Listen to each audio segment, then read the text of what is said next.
அக்ரெசிவான எதிர்ப்பு? அவ்வளவு சூழ்ச்சி, அவ்வளவு திட்டங்கள் உள்ள இருக்குதா? அண்ணன் ஆர் ராசா அவர்கள் வந்து இன்றைக்கு பாராளுமன்றத்தில் இந்த வக்ஃப் சட்டத்திற்கு எதிராக ஆற்றியிருக்கக்கூடிய உரை இந்திய பாராளுமன்ற வரலாற்றில் ஒரு முக்கியமான உரை என்று சொல்லலாம். எப்படி பாஜகவினர் பொய் சொல்லி கொண்டிருக்கிறார்கள், வாயை திறந்தா பொய் தான் அப்படின்றது போல அந்த சட்டத்தை இன்ட்ரடியூஸ் செய்த திரு கிரண் ரிஜிஜு அவர்கள் எப்படி பொய் பேசினார் என்பதை வந்து அற்புதமான முறையில் வந்து அம்பலப்படுத்தினார். இந்த சட்டத்தை இது பண்ணும்போது என்ன சொன்னாங்க, தமிழ்நாட்டில் திருச்சிராப்பள்ளியில் இருக்கக்கூடிய 1000 ஏக்கர்களுக்கு இருக்கக்கூடிய அந்த கிராமங்கள் எல்லாம் வக்ஃப்னு சொல்லிட்டாங்க, இதனால் வந்து எல்லாரும் பாதிக்கப்பட்டிருக்காங்க, பொதுமக்கள் பாதிக்கப்பட்டிருக்காங்கன்னு சொல்லி ஒரு அப்பட்டமான பொய்யை பாராளுமன்றத்தில் இந்தியாவுடைய அந்த அமைச்சர் வந்து சொல்லியிருக்கிறார். ஐ ஆம் சேலஞ்சிங்.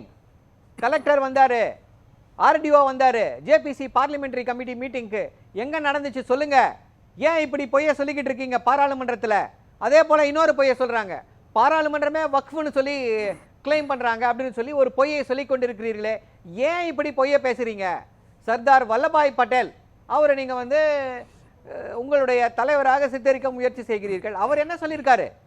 மைனாரிட்டி கமிஷன், நம்முடைய அரசியலமைப்பு சட்டம் உருவாக்கும் அந்த அரசியல் நிர்ணய சபையில் அவர் என்ன வாக்குறுதியை கொடுத்திருக்கிறார், என்ன சொல்லியிருக்கார், அதெல்லாம் படிச்சுட்டு வந்திருக்கீங்களா?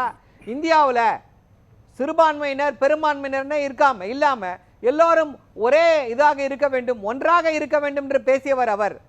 நீங்க அவரை ஒத்துக்கல, ஆனால் நாங்கள் அவரை ஏற்றுக்கொண்டிருக்கிறோம், அவருக்கு அவ்வளோ பெரிய செலவு வச்சிருக்கீங்களேன்னு சொல்லி பாஜகவுடைய இரட்டை வேடத்தை அண்ணன் அருமையான கேள்வியை எழுப்பினாரு. பதில் இல்லை. ஐயா, இந்துக்கள் இருக்கக்கூடிய அறநிலையத்துறையில் நீங்க வந்து வேற எந்த மதத்தினரை சேர்ந்தவரும் இருக்கக்கூடாதுன்னு சொல்றீங்க. நர்கீஸ் கான் அப்படின்னு சொல்லி ஒரு பேர் இருந்ததுக்கே வானத்திற்கும் பூமிக்கும் குதிச்சிங்களே, இன்னைக்கு சட்டப்பூர்வமாக வக்ஃபு சட்டத்தில் வக்ஃபு போர்டில் வந்து எந்த மதத்தை சார்ந்தவர்கள் வேண்டுமானாலும் இருந்து கொள்ளலாம் அப்படின்னு சொன்னால் எப்படி ஏற்றுக்கொள்ள முடியும் அப்படின்றதை அற்புதமாக இன்றைக்கு வந்து பேசி காட்டியிருக்கிறார். ஏன் இந்த சட்டத்தை எதிர்க்கிறோம், ஏன் இவ்வளோ அக்ரெஷன் அப்படின்னா, இந்தியா என்பது வந்து ஒரு மத சார்பற்ற நாடு. அந்த மத சார்பற்ற நாட்டை நாங்கள் வந்து பெரும்பான்மை வாதத்தை அடிப்படையாக வைத்து அவர்களுடைய உரிமைகளை நசுக்குவோம் அப்படின்னா அதை எப்படி ஏற்றுக்கொள்ள முடியும்? இந்தியாவுடைய சிறுபான்மையினர்களின் காவலனாக தமிழ்நாட்டுடைய முதல்வர் திகழ்கிறார். தமிழ்நாட்டு சட்டசபையில் ஒரு தீர்மானத்தை ஏற்றினோம். என்ன, எதற்காக அந்த தீர்மானம் ஏற்றப்பட்டது? ரெண்டு அடிப்படையில் இந்த கேள்வி கேட்கிறேன். நீங்க வந்து ஒரு வழக்கறிஞர், திமுகவினுடைய பிரதிநிதி. வழக்கறிஞராக அரசியலமைப்பு சட்டத்துக்கு எதிரான அம்சங்கள் இதுக்குள்ள என்ன இருக்கு? கண்டிப்பாக உங்களுடைய பார்ட்டியோட ஸ்டாண்ட் ஒன்று இருக்கும், அந்த அடிப்படையில் சொல்லுங்களேன், என்ன ஆபத்தான அம்சங்கள் உள்ள இருக்கு? Very very very valid. இது இப்போ வக்ஃப்னா என்ன? வக்ஃப் அப்படின்னா யாராக இருந்தாலும் அவங்களுடைய சொத்தை வந்து அப்படியே கொடுத்துடலாம். இது வந்து அல்லாவுக்காக நான் கொடுக்கிறேன்னு சொல்லிட்டு அந்த வக்ஃபு சட்டத்தை அந்த சொத்தை கொடுத்துட்டு போயிடலாம். அதற்கு வந்து இப்போ வந்து டீட் எல்லாம் நாகரீக காலத்தில் எல்லாமே இருக்கு. இந்த வக்ஃபு வந்து எப்போ ஜாஸ்தியாக இருந்துச்சுன்னு பார்த்தீங்கன்னா, இந்தியா பாகிஸ்தானுடைய பிரிவினையின் பொழுது. அப்போ வந்து இங்கே இருக்கக்கூடிய இஸ்லாமியர்கள் எல்லாம் பாகிஸ்தானுக்கு போகும்பொழுது இங்கே இருக்கக்கூடிய சொத்துக்களை எல்லாம் நான் அல்லாவுக்கு கொடுக்கிறேன், இதை வந்து நீங்கள் வந்து வக்ஃபா வச்சிருங்க அப்படின்னு சொல்லிட்டு போயிட்டாங்க. அதற்கெல்லாம் எந்த டீடும் கிடையாது.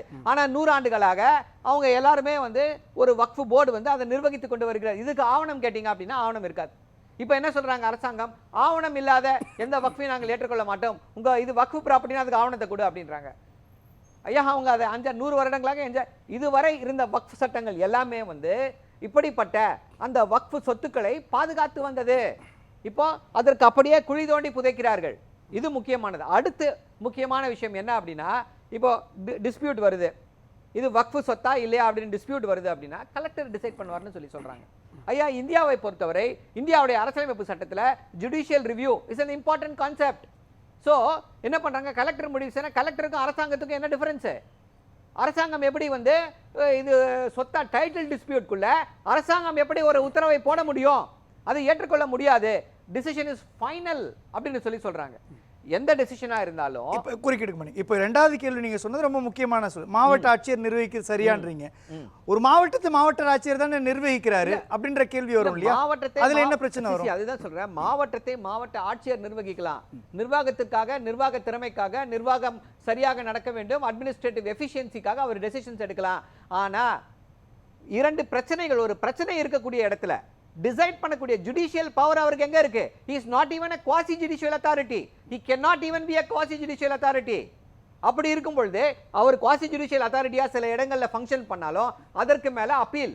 அதுதான் நம்முடைய அரசியலமைப்பு சட்டம். அதனால தான் திமுக இதை எதிர்க்கிறது.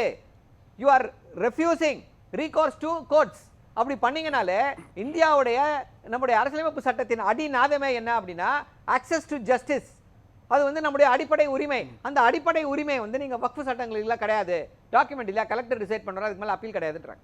இதை எப்படி ஏற்றுக்கொள்ள முடியும்? இதனால் தான் தமிழ்நாட்டுடைய முதல்வர் என்ன பண்றாரு, இந்த சட்டம் ஏற்றுக்கொள்ள முடியாது, இது வந்து ஜனநாயகத்திற்கு விரோதமானது, நம்முடைய அரசியலமைப்பு சட்டத்திற்கு விரோதமானதுன்னு சொல்லி, நம்முடைய நீதிமன்ற தீர்ப்புகளுக்கு எதிரானது என்று சொல்லி பேரவையில் அந்த சட்டத்தை அந்த தீர்மானத்தை நிறைவேற்றினார். இப்போ இவ்வளவு பிரச்சனைகள் போயிட்டு இருக்கு. ஒரு பொய்யை சொல்லி, அப்பட்டமான பொய்யை சொல்லி இதற்கு வந்து ஆதரவு தேட முயற்சி செய்கிறார்கள். இன்றைக்கு வந்து அம்பலப்பட்டு போயிருக்கிறார்கள். இதுல என்ன பொய் சொல்லியிருக்கிறாங்க? அதான் திருச்சிராப்பள்ளியில 1000 ஏக்கர் பாராளுமன்ற இடமே வக்ஃபு, எல்லாரும் நீங்க வக்ஃப்னு சொல்லிட்டா அந்த இடம் வந்து அவங்க வக்ஃபு எடுத்துப்பாங்க, உங்களுடைய சொத்து பாதிக்கப்படும் அப்படின்றாங்க. ஐயா, இதெல்லாம் எவ்வளவு பொய்! இதுதான் இன்னைக்கு வந்து சமூக வலைதளங்களிலே பரவி கொண்டிருக்கக்கூடிய பொய். இப்படிப்பட்ட பொய்களை பேசி எப்படியாவது அந்த சட்டத்திற்கு வந்து ஒரு ஆதரவை திரட்டி விட முடியுமா அப்படின்னு இன்னைக்கு டோட்டலா அம்பலப்பட்டு போயிருக்காங்க. அண்ணன் ராசா அவர்கள் ஒரு எக்ஸ்ட்ரானரி மாஸ்டர் கிளாஸ் அப்படின்னா, திரு அகிலேஷ் யாதவ் அவர்கள் சீனாக்காரன் வந்து இந்தியாவில் இருக்கக்கூடிய இடங்களை வந்து எடுத்துட்டு போயிடுறான், அதை பத்தி உங்களுக்கு கவலையே இல்லை. ஆனா இங்கு இந்தியாவில் இருக்கக்கூடிய ஏற்கனவே வக்ஃபு இருக்கக்கூடிய இடங்களை வந்து நாங்கள் இதற்கு சட்டம் போடுகிறோம்னு சொல்றீங்களே, இதை எப்படி ஏற்றுக்கொள்ள முடியும்? இந்தியர்கள்லாம் என்ன முட்டாளா அப்படின்னு சொல்லி கேட்டிருக்கிறார். அதை விட முக்கியமா என்ன அப்படின்னா, இந்த சட்டம் வந்து 1954 வருது.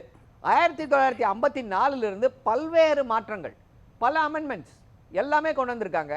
2000 லேட்டஸ்டா 2013 வரைக்கும் கொண்டு வந்திருக்காங்க. இப்போ என்ன அவசரம்னு கேட்குறேன்.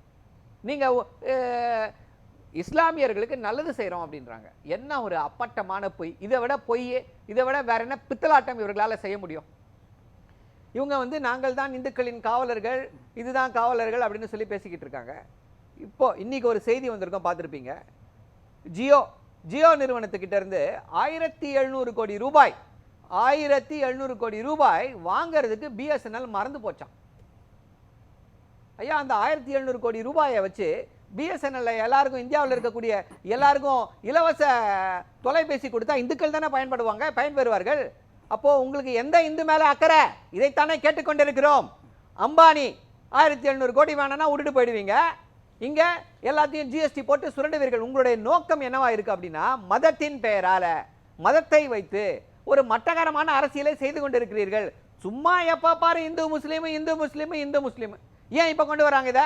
பீகார்ல எலெக்ஷன் வருது. பீகார் எலெக்ஷனை மனதில் வைத்துக்கொண்டு இப்போ இப்படி ஒரு சட்டத்தை நிறைவேற்ற முயற்சி செய்து கொண்டிருக்கிறார்கள். இதனால என்ன இந்தியாவுடைய பொருளாதாரம் உயர்ந்துருமா? அப்படியே ஜிஎஸ்டி எல்லாம் குறைஞ்சிருமா? சாமானியர்களுடைய வாழ்க்கையில மிகப்பெரிய மாற்றம் ஏற்பட்டு விடுமா? என்ன அவசரம்? இப்ப இந்த சட்டம் வராதனால யாருக்கு என்ன பாதிப்பு? முழுக்க இப்ப பாஜக கொண்டு வந்திருக்கக்கூடிய சட்டங்கள் என்னென்ன சட்டங்கள்னு பாத்தீங்கன்னா, எல்லாமே இஸ்லாமியர்களை குறிவைத்து கொண்டு வரப்படக்கூடிய சட்டங்கள். சிஏஏவா இருக்கட்டும், இஸ்லாமியர்களுக்கு எதிரான சட்டம். இஸ்லாமியர்களை ஒதுக்கி வச்சுட்டு மற்றவங்களுக்கு மட்டும் குடியுரிமை கொடுத்தாங்க. ட்ரிபிள் தலாக்னு சொல்லி சொன்னாங்க. இது நாங்கள் வந்து இஸ்லாமிய பெண்களை காப்பாற்றுகிறோம்ன்றாங்க. ஐயா, பாஜகலாம் வந்து இஸ்லாமியர்களை காப்பாற்றுகிறோம்னு பேசலாமா?